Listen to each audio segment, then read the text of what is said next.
that don't want what we know out there. How a person can go from really almost nothing to becoming a millionaire by owning rental properties. He would always buy these flip houses, and I just remember thinking, this guy is crazy. Why would he buy that house? In the past decade, there's been a huge surge in the peer-to-peer short-term rental market. Become an insider. So you have to know the rules before you get in the game. Every second counts.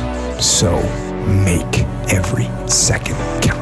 Welcome to the Real Estate Jam. Whether you're just beginning or the best of the best, we're glad you're here. We will share successes, failures, and strategies for the action-taking real estate investor. And now to your hosts, JD and Melissa.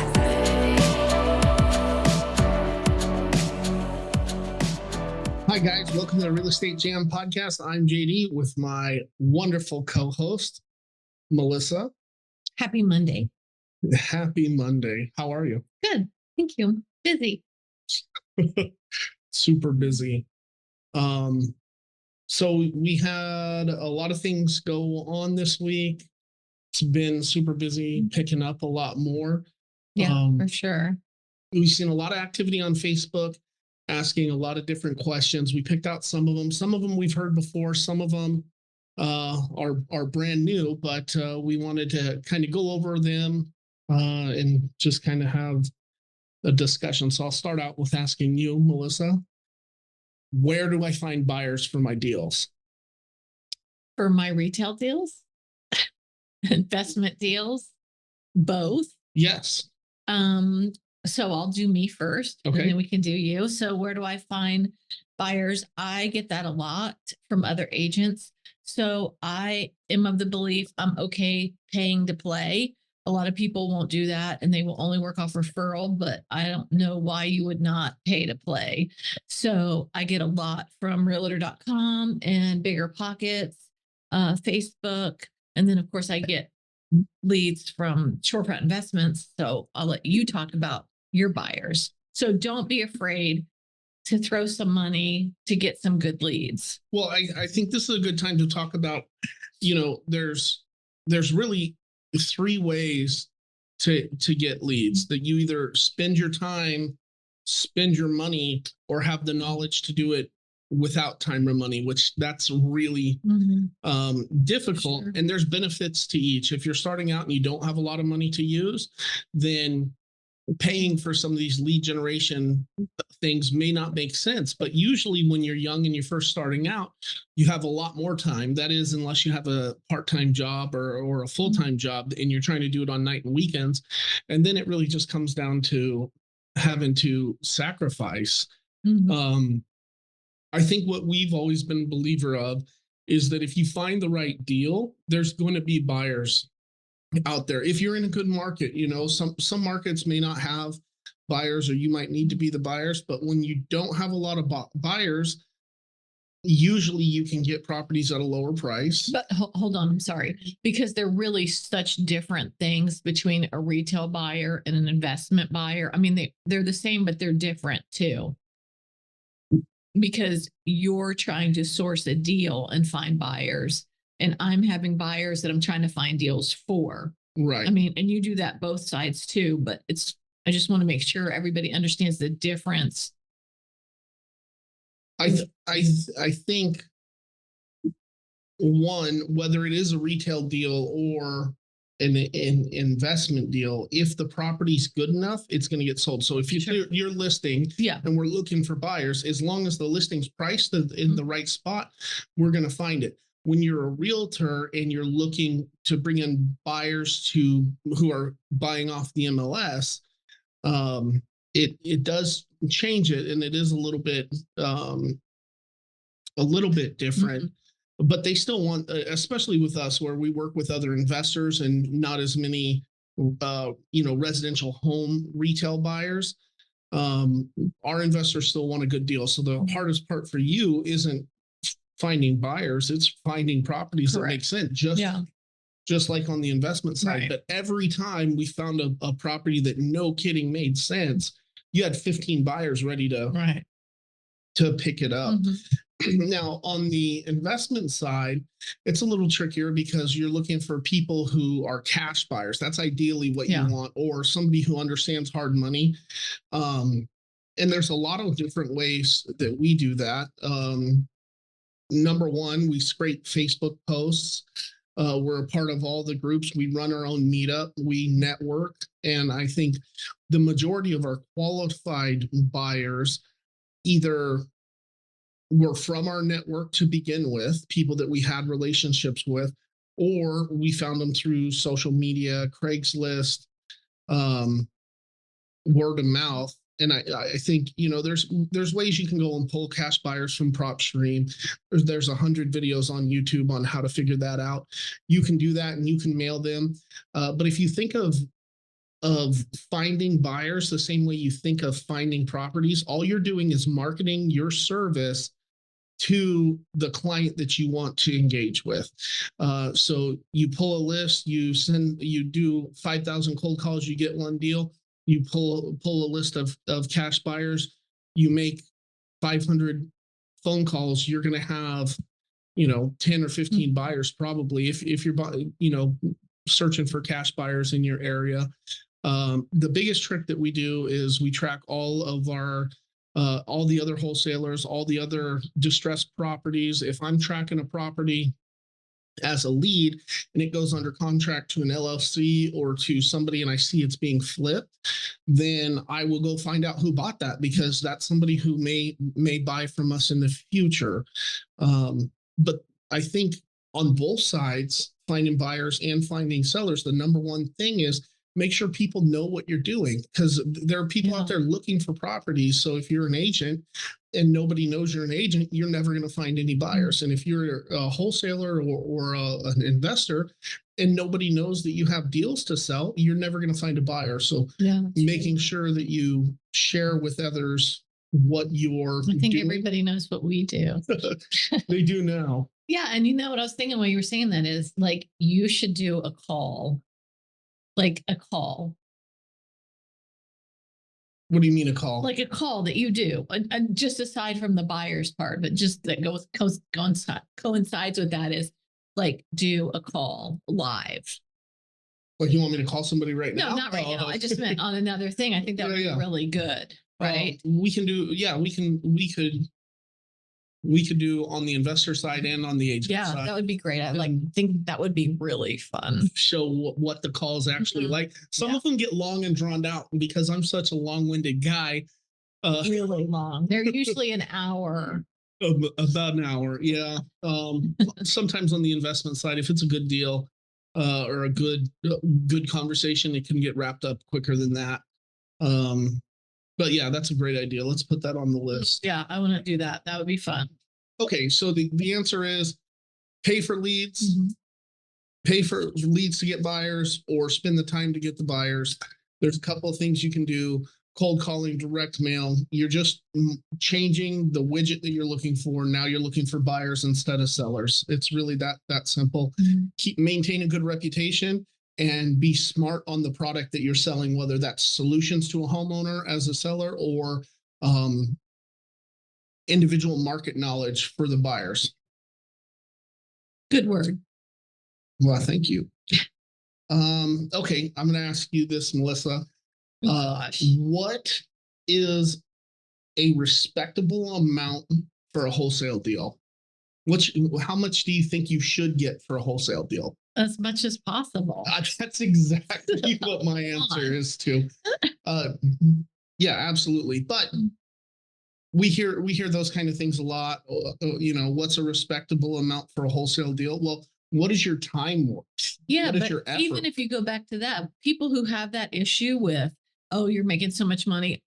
It's interesting because sellers on the retail side, if we're doing, the last year, people were making 2 times, 3 times what they bought it for a year ago. Yeah. And so everybody, that is socially accepted, right?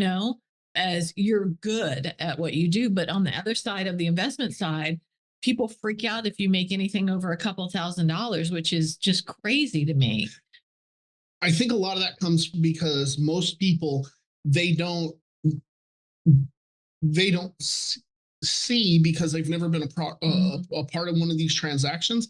I don't think that they actually see the value that the investor brings to the table. Yeah. And so they don't see that or value that. And usually it's a third party. I think we've very, very few times in our entire real estate investing career have ever had a seller upset with what we were making because we were solving their problem. I agree. The acceptable amount is the most you can. But this question was posed by a brand new wholesaler, and they're trying to figure out like how to get started. And I know when you get started, you don't have your KPIs set up. You don't know what your average is. So a lot of people say if you can just make $5,000, that's great. And then some people say, oh, I don't even want to do it for less than 20,000. And we're probably somewhere in between there. But what I can say is from our KPIs, I know that it costs us about $6,000 in marketing costs, not other overhead, but in marketing costs to get that deal. So it fluctuates from $3,000 to $6,000 depending on the deal and the number of transactions we get. But sometimes it costs a lot more. Some of our deals we've been sending mail to and talking to and calling for 3+ years. So we will do a lower assignment type deals if we have to. As a matter of fact, last year we put all this time, all this effort. Melissa negotiated thousands of dollars off of the liens that were attached to the property, and at the end of the day, there was no room for us to make any money. The buyer that we had agreed to was at his maximum amount of offer, and we couldn't get the liens to go down any more than they were. So we stepped out of the deal and connected the buyer and the homeowner together. And, that was a pre-foreclosure deal, probate deal. It was a situation where, there was nothing. It was if we didn't do this, they were going to lose the house in foreclosure, make zero money, be in a worse situation than when we found them. And since our whole goal is to leave people in a better situation than they were before they came with us, we just stepped out of the deal. And the flipper, he ended up making quite a bit of money on it. It was a big rehab. It was a full rehab. But to get back to answering that question, like what's a respectable amount? I think, anything that's going to keep your lights on and keep you continuing in the business is a good deal. Ideally, the reason that we came to Florida from Alabama is because we were hitting $2,000, $3,000, $5,000 wholesale deals, every, 6 days. But you're doing a lot of transactions. It's not worth it. So we immediately found that we were getting a higher wholesale fee in this area. The average starting out was 15. It did go up to 30, and now it's back down to like 17 is on average what our deal would be. If we'd close some of these other deals, maybe it would go up.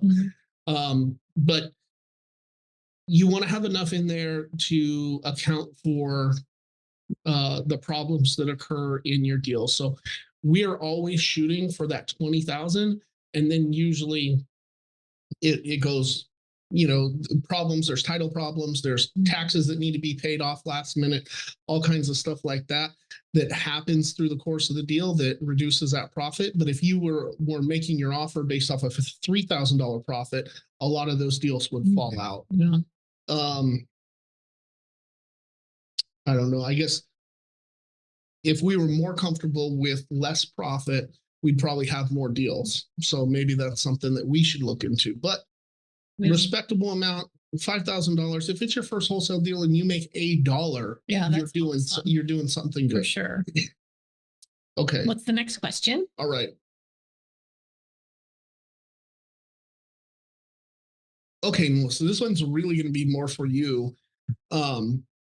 What do you do? Okay, you want to work first to market marketing. You're looking for the county records. What do you do when you get pushback from the county and they say something like, oh, well, we don't give out code enforcement information, or we don't give water shut off, we don't give code enforcement, any of those niche lists that you have to get directly from the county? Can you walk us through like what our process was to solve that problem?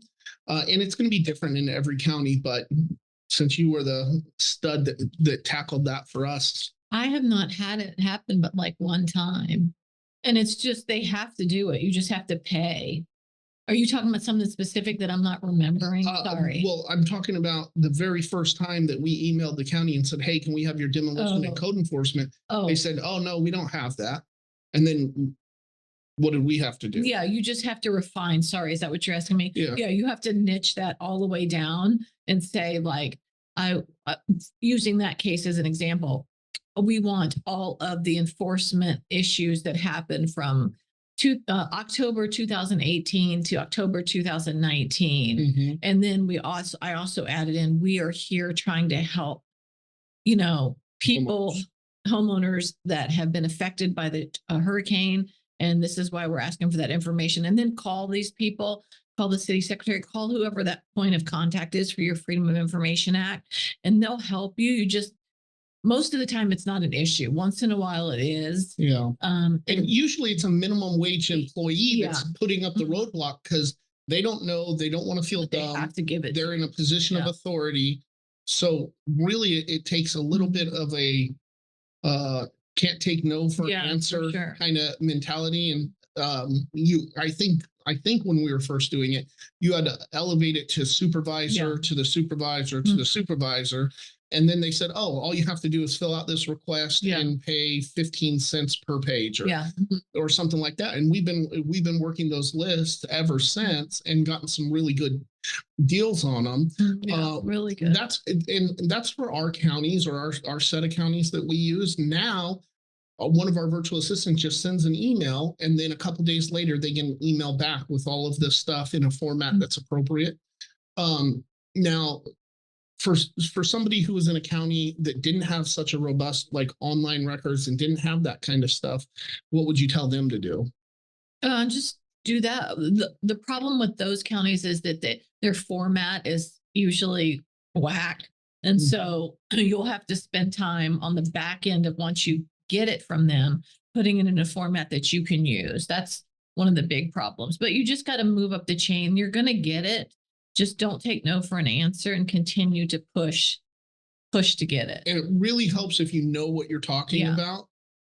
So you can do some research. But I think also some counties, you're not going to be able to do this over the phone or through email. In some instances, you're going to actually have to go down to the code enforcement department and talk to people. You're going to have to actually go down to the water department and talk to these people. Most counties, it's public information. Some states, it's not.